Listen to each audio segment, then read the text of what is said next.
The first question was, thinking Christians don't believe in a God of the gaps. I ought to add there that unfortunately some Christians do believe in a God of the gaps, and they give that impression. They let their faith depend on some, surely God is behind this little bit of biology or something like that.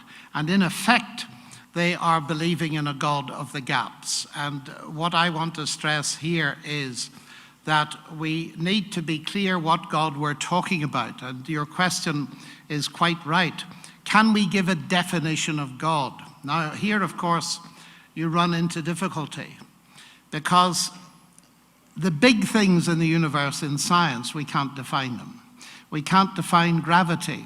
We can't define energy. We don't know exactly what they are, and yet we find these concepts very useful. Now, the interesting thing about the question of God is, how can we give a definition of God?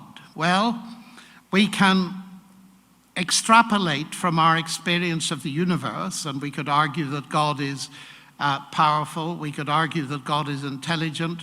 God has created the universe with laws. But if we really want to get to know God, you see, the crucial step here in logic and in thinking is that God is not a theory. He's a person. Now, we are all persons. So how do you get to know a person? How would I define you, for example?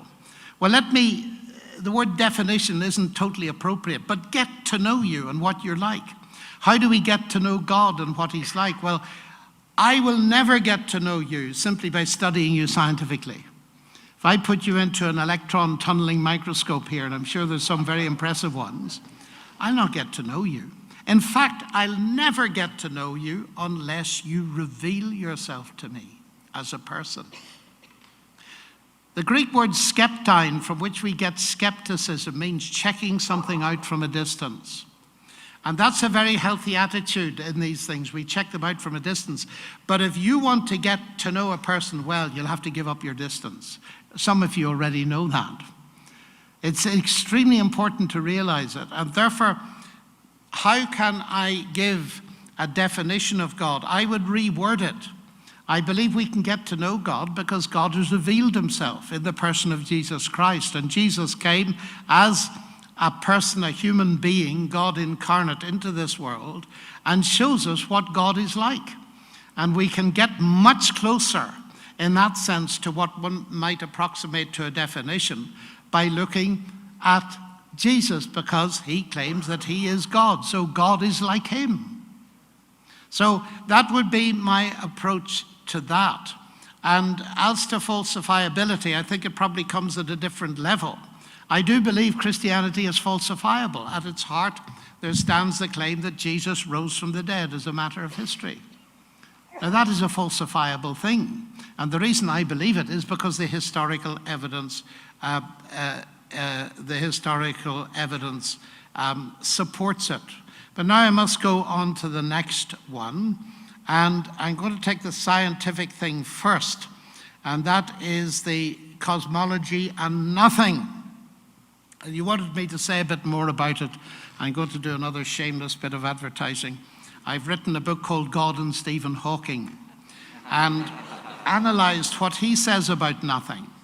And it does concern me. You see, the nothing that most of us think of as nothing is the absence of anything. If I say I went down the road in Atlanta and met nobody, it doesn't mean I met somebody called nobody. It means I didn't meet anybody. Right? So nothing is the absence of anything. No laws, no physics, no atoms, no electrons, no particles popping in and out of existence, nothing. Now you see, the physics forces them to believe that the universe came out of that, but they can't get a universe out of that. So they redefine nothing. And they do it in a spectacularly interesting way. Listen to Hawking do it. Because there is a law of gravity, the universe can and will create itself from nothing. Well, when I first read that, I thought, what? Because there is a law of gravity, because there's something, the universe will create itself from nothing. That's a flat contradiction. And he says because there's a law of gravity, he doesn't even say because there is gravity. And what a law of gravity would mean if there's no gravity, I wouldn't know. Because laws are descriptions of something that already exists. So it seems to me you've massive problems there. Now, if you step back to the biblical view, the very interesting thing is the discussion. I've quoted it once, but sometimes we're so familiar with this that we don't realize how powerful it is in the ancient Greek world, because the Greeks were interested in the differentiation between the eternal, things that did not come to exist, and the temporal, things that did come to exist. And let me quote it to you again so that you see the power of it. In the beginning was the Word. That is, was in Greek is also a statement of existence. The Word already was. That is, the Word exists eternally. All things came to be through him. But now there's an extra clause, and it's the most interesting of all. And without him, that is, without the Word, nothing came to be that came to be. So if you're talking about things that came to be, the claim is that nothing came to be that came to be without the Word.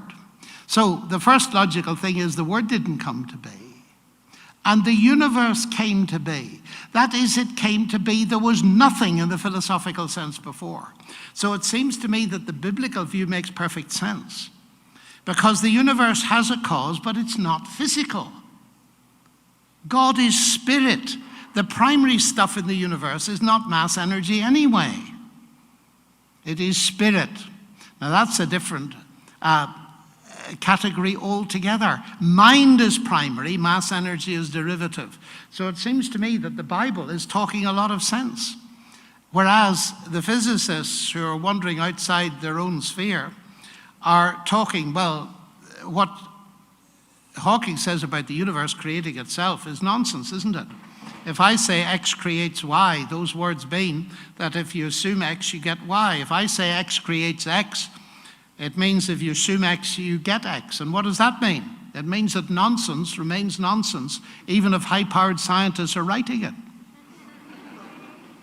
So that's what I'd say about that. Now, what you said about mathematics, I largely agree with. That mathematics used to be regarded as the queen of the sciences. And it's the mathematical describability of the universe that's the staggering thing that caused Einstein to say the only incomprehensible thing about the universe is that it's comprehensible. Eugen Wigner, who won the Nobel Prize for Physics, said he wrote a famous paper in 1961 called The Unreasonable Effectiveness of Mathematics. Well, he's right if atheism is true. It's utterly unreasonably effective. He's completely wrong if Christianity is true. Because the reason mathematics is effective, that something I think up in my head here applies to the universe out there, is because the same creator is responsible for both. Now, the mathematics point, I separated maths from evidence. I didn't separate mathematics from evidence. Mathematics is evidence of something. What I said is that the processes of doing mathematics in pure mathematics are axiomatic and deductive and give you a logical proof that you do not get in any other branch of science. That's all I was saying at that point. Now, the final question in this group was moral relativism, different people have different experiences, and so on and so forth. Now, I'm well aware of that, but there's another side to put to that. And it's the side that I find very striking. C.S. Lewis brought it to my attention many years ago when he points out that if you go around the world, every philosophy, every religion, every absence of religion, every worldview, no matter where it is, you will find the golden rule. Do unto others what you would that they do to you. Everywhere you find it. And from where I sit, that is fascinating. There seems to be a common core of morality. Now, there are variations, of course. But there is a central core, which is one of the reasons that society doesn't completely collapse. Now, what's that traceable to? I believe it's traceable to one of the most profound things that you'd find in any literature. It's the biblical statement that human beings are created in the image of God. And it's the foundation of all the ethics of Western society, as leading atheists like Jürgen Habermas admit. made in the image of God, gives human beings infinite value. Now, there will be variations, as you suggest, but I think it's worthwhile emphasizing that common core, because one of the best ways of discussing with those who disagree with us is to respect the fact that they are made in the image of God, and therefore they are by definition equally valuable to us. And I do feel very strongly that if we believe that others are equally valuable to us, then we'll treat them in a very different way from what we would if that were not true.